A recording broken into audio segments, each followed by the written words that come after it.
Good morning সবাইকে, foodie Swani আর একটি এপিসোডে আপনাদের সকলকে স্বাগত জানাই। তো আমি সকালবেলায় একদম চান টান করে রেডি হয়ে গেছি, কারণ যাব পুজো দিতে। আর ঠাকুরেরকে পুজো দিয়ে দিনটা শুরু করব। আর মন ভীষণই খারাপ, কারণ আগের ব্লগগুলোতে দেখিয়েছেন যে কত জায়গায় ঘোরাঘুরি হলো। তো ঘোরাঘুরির পর মনটা ভীষণই খারাপ থাকে।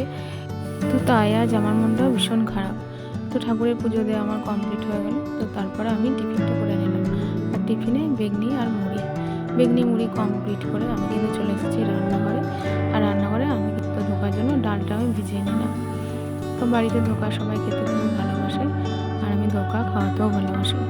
তবে সেটা যদি কোনো ডালের ধোকা হয়, তবে না, প্রথমে আলুটাকে ভালো করে ভেজে নিতে হবে মশলার সঙ্গে। তো তারপর যেগুলো ঘরোয়া মশলা থাকে সেগুলো একের পর এক দিয়ে তারপরে ভালো করে কষে নিলেই পরে কিন্তু আলুটা রেডি হয়ে যায়। আর এদিকে ধোকাগুলো আমার ভাজা একদম কমপ্লিট হয়ে গেছে। তো এদিকে কাজ করতে করতে কিন্তু আমি আমার কাজটা একটু বাড়িয়ে নিয়েছি, কারণ রান্না করতে করতে মশলা আমার পড়ে গেছে। তো এগুলো প্রায়ই হয়ে থাকে, যেগুলো কিন্তু আমার সামনে কিন্তু আমরা দেখতে পাই না। একদম রেডি হয়ে গেছে, আর আলুগুলো একদম সেদ্ধ হয়ে গেছে। তো তারপর ধোকাটা দিয়ে ফুটিয়ে নিলেই রেডি হয়ে যায়।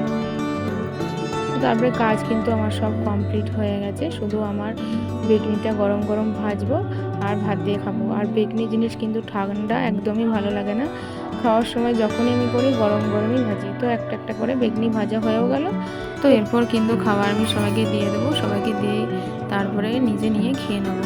আর এরকম ধোকা কার খেতে ভালো লাগে অবশ্যই কমেন্ট করে জানাবেন। তো আমাদের বাড়িতে ধোকা হলে কিন্তু আমি এইভাবেই বানিয়ে নিই। আর ধোকার রেসিপি আমি অবশ্যই দিয়ে রেখেছি আমার শর্টে, অবশ্যই চাইলে দেখতে পারেন। আর যারা সাবস্ক্রাইব করেছেন তাদেরকে অসংখ্য ধন্যবাদ। আর সবাই খুবই খুবই ভালো থাকবেন। তো চলুন এবার খেয়ে নিই।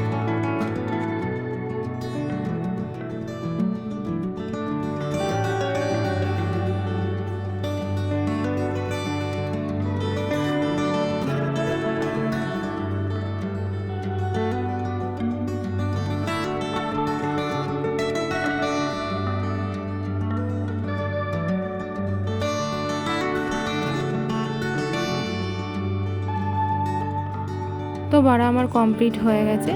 তো আজ বেশি কিছু করিনি, ধনেপাতা দিয়ে মসুর ডাল, বেগুনি আর ধোকা। অন্যদিন অবশ্য অনেক কিছু রান্না হয়, কিন্তু আজকে খুবই কমের মধ্যেই রেখেছি। মন এমনিই খারাপ, তারপরে খাওয়া দাওয়ারও সেরকম ইচ্ছা নেই।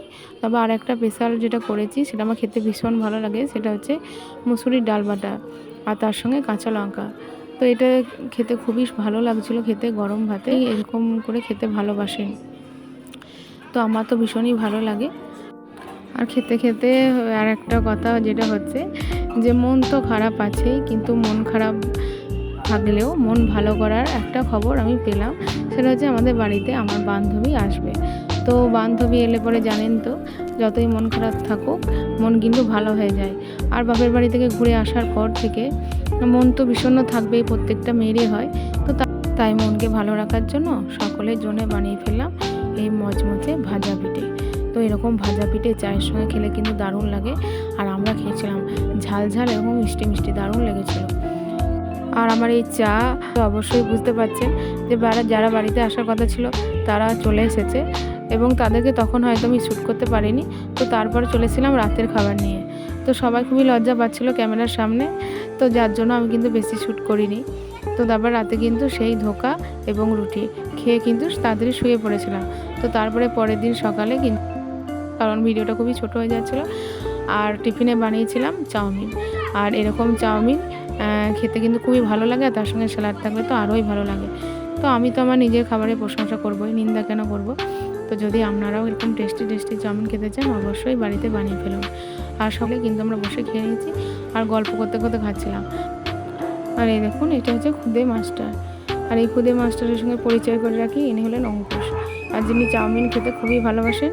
আর আমার চাউমিনটা খেতে কিন্তু তার খুব ভালো লেগেছিলো, কিন্তু চাউমিনটা ঠান্ডা থাকা সত্ত্বেও সে যে কেন ফু দিয়ে খাচ্ছিলো সেটাই বুঝতে পারছি না। তো বাচ্চাদের নানান রকম অঙ্গি ভঙ্গি দেখতে দেখতেই আমাদের এই দিনগুলো কেটে যায়। তারা বাড়িতে না থাকলে কিন্তু সত্যি ঠান্ডা জল লাগে। আবার থাকলে পরেও দুষ্টুমি করলে তখন আমরাও মারা চিৎকার করি। তো সকলকে নিয়ে কিন্তু বেশ কটা দিন আনন্দে কাটতে চলেছে। তো ভালো লাগলে অবশ্যই লাইক আর কমেন্ট করবেন, আপনি ব্লগগুলো অবশ্যই ফলো করবেন। তো তো চলুন আমি এবার খেয়ে নিই, আর যারা যারা টিফিন করতে বাকি আছেন তারা সবাই খাওয়া দাওয়াটা সেরে নিই।